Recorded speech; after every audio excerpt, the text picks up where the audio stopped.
Collector గారి ఆదేశాలు కొనసాగనా? అపరిశుధ్యానికి care ఆఫ్గా పేరుగాంచిన పాలకొండ పట్టణాన్ని పారిశుధ్యంగా మలిచేందుకు జిల్లా కలెక్టర్ ప్రభాకర్ రెడ్డి నడుం బిగించారు.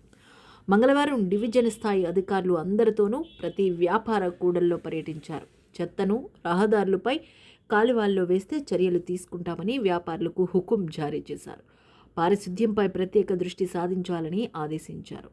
హోటల్లో, వ్యాపార దుకాణాల వద్ద నిర్వాహకులతో మాట్లాడి లైసెన్సులు క్యాన్సిల్ చేస్తానని హెచ్చరించారు. అనంతరం ఈఎంఐ స్థానిక వెంకట్రాయుడు కోనేరును సందర్శించి పారిశుధ్యంపై ప్రత్యేకంగా పాల్గొన్నారు. చెత్తను తొలగించే కార్యక్రమాన్ని చేపట్టారు.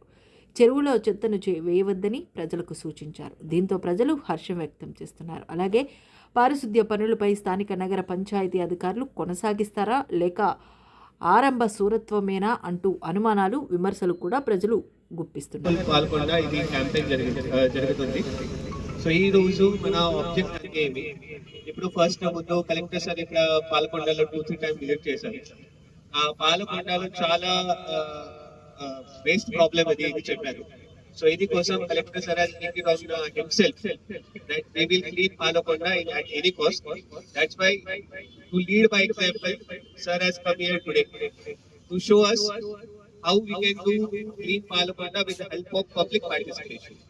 సో ఇది కోసం ఈ రోజు ఈ క్యాంపెయిన్ జరిగింది. సో మన ఆబ్జెక్ట్ అనేది ఈ రోజు ఫస్ట్ మెయిన్ రోడ్ క్లీన్ చేయాలి. Not only clean but sustainably maintain కూడా చేయాలి.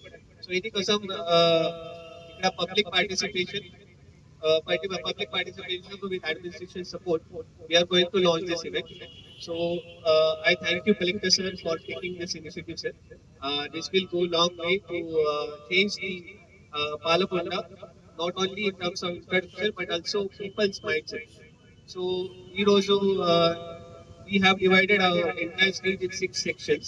So sections wise each we are going to clean it. So now I request Joint Collector sir to share a few words.